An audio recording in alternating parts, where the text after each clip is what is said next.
चलो इस वाले लेक्चर में देख लेते हैं, ये एक तरीके से इंट्रोडक्टरी लेक्चर है सेल साइकिल का और सेल डिवीजन का। अगर चैप्टर पे फोकस करोगे इसके मतलब टॉपिक पे, तो दिखेगा सेल साइकिल है और सेल डिवीजन है। क्या है बोलो तो? सेल साइकिल और सेल डिवीजन। तो इसका मतलब ये दो चीजें, एक सेल साइकिल है और एक सेल डिवीजन है। सेल मतलब दोनों अलग अलग टॉपिक है, यानी इनिशियली स्टेज में हम लोग पहले सेल साइकिल को समझने वाले हैं।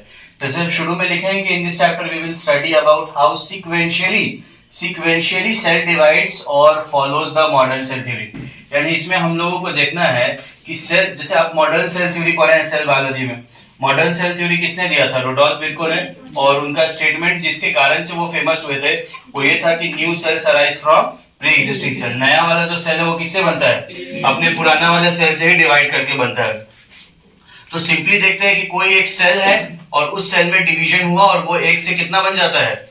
दो बन जाता है। यही मॉडर्न सेल थ्योरी है, जिसको ओमनिस सेल्यूला ई सेल्यूला भी बोलते हैं। क्या बोलते हैं? ओमनिस सेल्यूला ई सेल्यूला भी बोलते हैं। तो अब इसमें क्या है कि ये कैसे होता है, सीक्वेंशियली स्टेप वाइज कैसे होता है वो देखना है।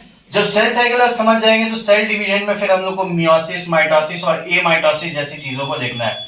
तो स्टार्ट करते हैं। चलिए देखिए, सेल साइकिल की बात करें तो सेल साइकिल आपको बताता है कि कैसे, जैसे आप साइकिल चलाते हैं तो साइकिल जब पैडल मारना आप शुरू करते हैं उसके वो एक इनिशियल स्टेज होता है, उसके बाद साइकिल अपने आप चलने लगता है। यानी कहीं ना कहीं से स्टार्ट होता है, कहीं ना कहीं पर वो साइकिल का, जैसे पैडल आप मारना शुरू कर रहे हैं, अगर यहाँ से पैडल मार रहे हैं तो यहाँ से लेकर के यहाँ तक एक साइकिल कंप्लीट तो होता है ना।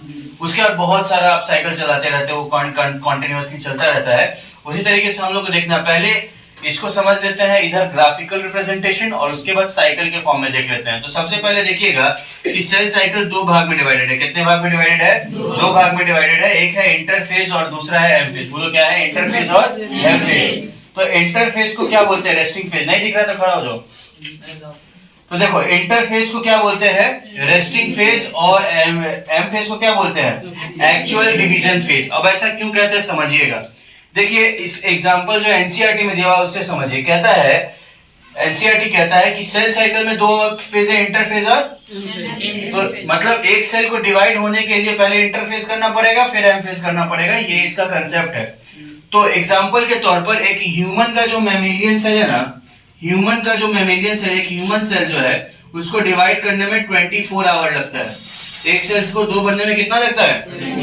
तो कहता है कि 23 घंटा सिर्फ इंटरफेज में लग जाएगा और 1 घंटा में एम फेज कंप्लीट हो जाएगा। इसका मतलब यह है कि 95% ड्यूरेशन कौन खा जाता है? इंटरफेज। कौन खा जाता है?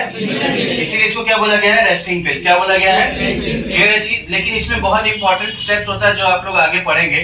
तो ये चीज आपको समझ आया कि किसी का भी से अगर इससे क्या है, जैसे एग्जांपल के तौर पे एक और एग्जांपल जो एनसीईआरटी में दिया हुआ है ईस्ट के बारे में।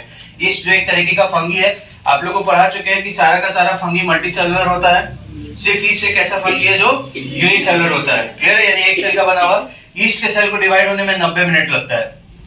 90 मिनट लगता है। तो अगर उसका 95% निकालेगा तो वही 85 पॉइंट कुछ मिनट आएगा जो इंटरफेज में चला जाएगा और बाकी एम फेज में। तो ये बात आपको क्लियर हो गया कि इंटरफेज में कितना % टाइम लगने वाला है? सारे सेल्स में, सारे ऑर्गेनिज्म में।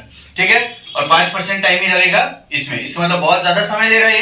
ठीक है? अब इंटरफेज दो भागों में डिवाइडेड होता है। एक होता है G1 फेज, S फेज और G2 फेज। बोलो तो क्या क्या है? G1 और G2। G1, S और G2। G का मतलब यहाँ पे गैप है। G का फुल फॉर्म क्या है? गैप। तो इसको क्या बोलेंगे? Gap 1 phase. S का मतलब है सिंथेसिस फेज। S का मतलब क्या है? Synthesis phase. और G2 जो है ये गैप 2 फेज है। ये क्या है बोलो तो? Gap 2 phase. ठीक है? अब जब ये इंटरफेज कंप्लीट हो जाएगा, सेल डिवाइड होता है इसी स्टेज में। इसमें बस तैयारी चलता है। जैसे एग्जांपल के तौर पर जैसे आपको फेवरेट फूड ले लीजिए, बिरयानी मान लेते हैं। तो बिरयानी को बनने में बहुत समय लगता है और खाने में समय लगता है? नहीं लगता है। बनने में बहुत, मार्केट जाना है, सामान सब लेकर के आना है, काजू पिस्ता लंफंदे वालन सब डालना है उसमें, और उसके बाद खाना है, 10 मिनट में खाना खत्म। वही चीज है इंटरफेज। यानी तैयारी में बहुत समय लगेगा लेकिन जो असल मौका है ना उसमें ज्यादा टाइम नहीं लगता है। तो वैसे इंटरफेज है, काफी ज्यादा टाइम ले लेता है। अब एम फेज जो है वो दो प्रकार का, एक है कैरियोकाइनेसिस और दूसरा क्या है साइटोकाइनेसिस। बोलिए क्या है कैरियोकाइनेसिस और तो वर्ड्स को तोड़ेंगे बायो इजी हो जाएगा। कैरियो का मतलब होता है न्यूक्लियस, कैरियो का मतलब क्या होता है तो जब न्यूक्लियस डिवाइड होगा उस प्रक्रिया को बोलेंगे कैरियोकाइनेसिस। और साइटो का मतलब सेल होता है या साइटोप्लाज्म, तो सेल डिवाइड होगा तो उसको क्या बोलेंगे तो काइनेसिस का मतलब डिवीजन और साइटो का मतलब सेल, तो सेल डिवाइड करने की प्रक्रिया को क्या बोला गया साइटोकाइनेसिस। और न्यूक्लियस के डिवाइड करने की प्रक्रिया को क्या बोला गया।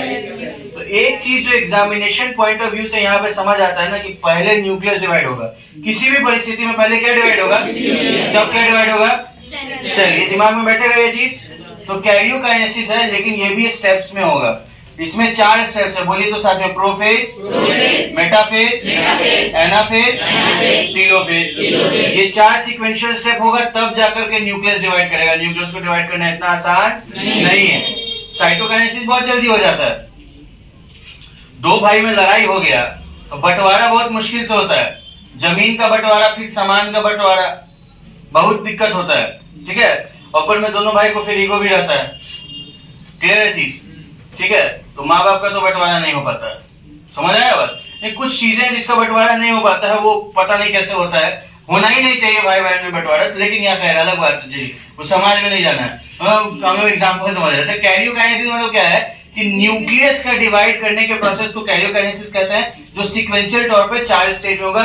क्या क्या होगा, प्रोफेज, मेटाफेज, एनाफेज, टेलोफेज। भाई का एग्जांपल इसलिए दिए ना कि बंटवारा में बहुत टाइम लगता है ना। हर चीज कटोरा का भी बंटवारा हो रहा है यहाँ पर, हर चीज का बंटवारा हो रहा है कि ये वो भाई खरीदा था, वो भाई खरीदा था, तो इसीलिए बंटवारा। तो मेन जो चीज होता है जमीन होता है। मेन चीज क्या होता है, जमीन होता है। तो वही तो समझ लीजिए कि जैसे जमीन का बंटवारा बहुत टाइम लगेगा, कोर्ट कचहरी होगा, मार होगा, जब तक मार नहीं होगा तब तक सॉल्व होने नहीं वाला है। तो वही एक कैरियोकाइनेसिस है। कैरियोकाइनेसिस में भी बहुत है कि न्यूक्लियस डिवाइड करना पेचीदा काम, इसलिए इसमें टाइम थोड़ा सा लग जाता है, इसलिए 4 स्टेप में हो रहा है। और साइटोकाइनेसिस, साइटो का मतलब क्या होता है सेल, साइटो का मतलब क्या होता है सेल। तो सेल जो है 2 तरीके से डिवाइड होगा, एक मतलब कि एक ही स्टेप में कंप्लीट हो जाएगा। प्लांट के लिए अलग होता है, एनिमल के लिए अब तुम सोचो, प्लांट के लिए सेल डिवीजन अलग है, एनिमल के लिए अलग है। क्यों? क्योंकि प्लांट के पास सेल वॉल पाया जाता है, इसीलिए थोड़ा मुश्किल है प्लांट का साइटोकाइनेसिस, लेकिन एनिमल का बहुत इजी है, इसके पास कोई झमेला ही नहीं है। क्लियर है? तो ये आराम से एक फरोग, मतलब कि ये सेल है, ये आराम से एक गड्ढा जैसा स्ट्रक्चर बनाएगा और अपने सेल को डिवाइड कर देगा, कहानी खत्म। लेकिन इसको थोड़ा सेल प्लेट बनाना पड़ जाता है, जो हम लोग आगे के क्लासेस में देखेंगे। यहां तक क्लियर हुआ?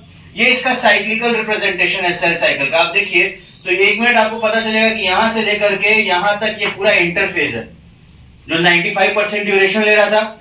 इंटरफेज में क्या क्या आ गया, G1 फेज, S फेज और G2 फेज। उसके बाद फिर आपका कैरियोकाइनेसिस, तो 4 स्टेज होगा, प्रोफेज, मेटाफेज, एनाफेज और टेलोफेज, तब होगा साइटोकाइनेसिस।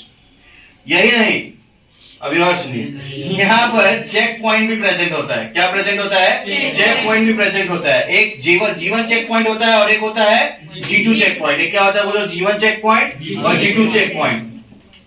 चेक पॉइंट क्या होता है, ये मतलब चेक करने का काम करता है कि सेल जो डिवाइड कर रहा है वो सही से डिवाइड कर रहा है कि नहीं कर रहा है, कहीं फांकी तो नहीं मार रहा है। अगर मतलब बोला गया कि एस फेज में डीएनए का रेप्लिकेशन होता है तो हुआ कि नहीं हुआ, वो चेक पॉइंट में चेक होगा। ठीक है, लेकिन इसको फर्दर क्लासेस में हम लोग और ज्यादा डिटेल में पढ़ेंगे। ऐसे 2 तरीके का चेक पॉइंट हम लोग को पढ़ना है, G1 और G2।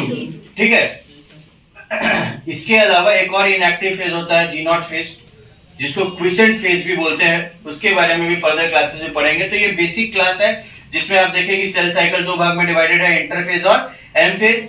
आपको एग्जांपल 2 याद रखना है, ईस्ट का और ह्यूमन का। ईस्ट के सेल को डिवाइड करने में 90 मिनट लगता है और ह्यूमन के सेल को डिवाइड करने में कितना लगेगा, 24 आवर्स, जिसका 95% ड्यूरेशन कौन ले लेता है और 5% एम फेज। एम फेज को क्या बोलते हैं, एक्चुअल सेल डिवीजन, और इंटरफेज को क्या बोलते हैं। क्लियर है? That's all for the lecture.